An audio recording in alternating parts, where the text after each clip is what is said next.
Hi, this is Captain Drew Cavanaugh of Florida Inshore Fishing Charters and Mosquito Lagoon Sight Fishing Charters, located here in East Central Florida on the world-famous Mosquito Lagoon, Indian River, and Daytona Beach, New Smyrna Beach, Cocoa Beach, just east of Orlando.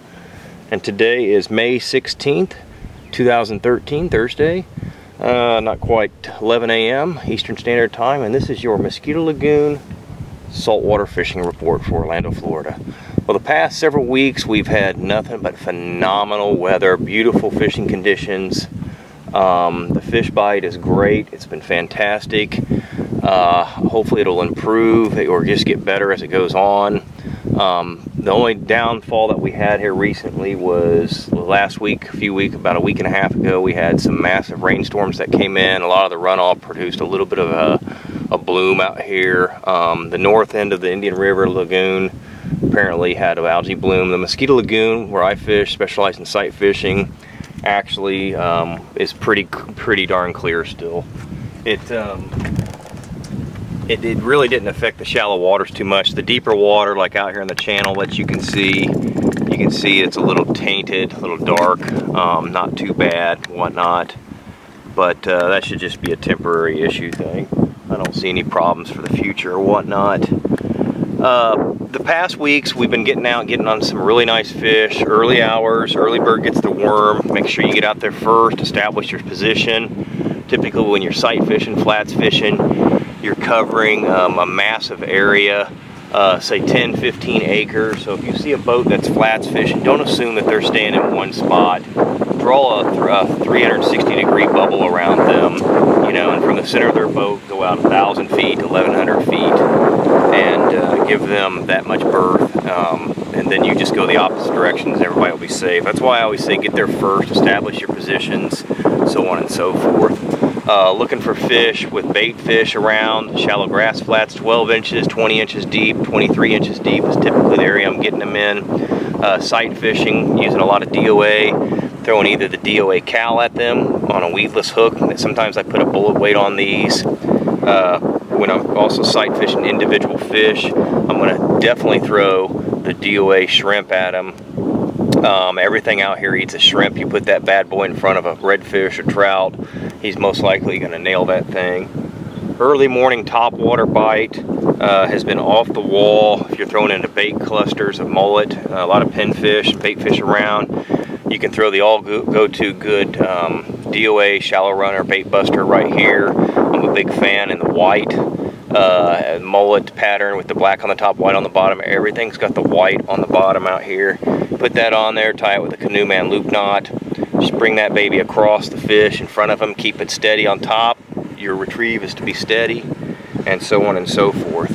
And then of course the new airhead, cal airhead paddle tail, DOA paddle tail right there. It's a great lure to use. Cannot go wrong with that. For those of you using live bait or cut bait, you'll want to use either cut mullet, cut ladyfish. You can get crabs, so on and so forth.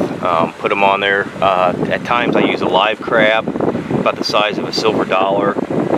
I'll have to do a video one day on how you bait those up. You have to hand catch them yourself because you can't buy them. And then of course there's live shrimp that you can throw to these fish also.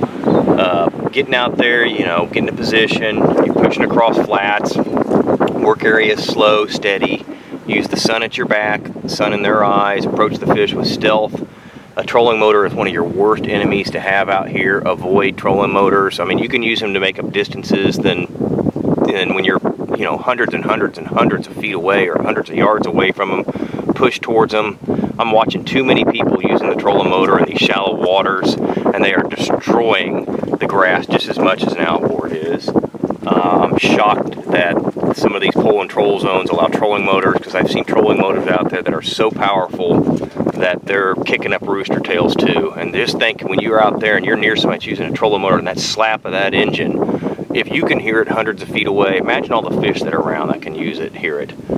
So the key is there, use your push-pull, use stealth, use patience, use distance, and I cannot stress this word enough, use some accuracy. Practice your casting, cast to the fish, get it in front of them, give them a soft presentation, lead the fish enough. It's got to be the Goldilocks cast, it's got to be just right. Throw it out there, get it to them enough to where you can bring it across, get it to their face. The tail does not eat. Large amount of trouts have been seen. Large amount of trout have been seen. Black drum. Remember, every catch that you're getting, bring them in horizontally. Don't use boga grips to grip them in the boat. Hang them vertically. You know, you're not going to hang the fish like this with a boga grip pointing down. That is terrible, terrible, terrible for these fish. Hold them horizontally. You know, lower them in the water steadily. Grab their tail. Let them revive. Get your picture. Get them back in. Think, when I'm landing these fish, the number one thing that's going through my mind is the fish's survival and release. Please practice catch and release for everything that you get out here. All the game fish, all the sport fish we're targeting. You know, you're wanting to keep fish, you know, target the oddball fish, the ones that not everybody and their brother's keeping. I hear too many times people saying, Captain, I'm just keeping my share. Is that really hurting? Yeah, when you do the math and you add it up, over thousands and thousands and thousands of people doing this, it does add up. So, again, this is Captain Drew Cavanaugh with Florida Inshore Fishing Charters. And this is your Mosquito Lagoon Fishing Report for May 16th, 2013. Everybody have a great day. Thank you.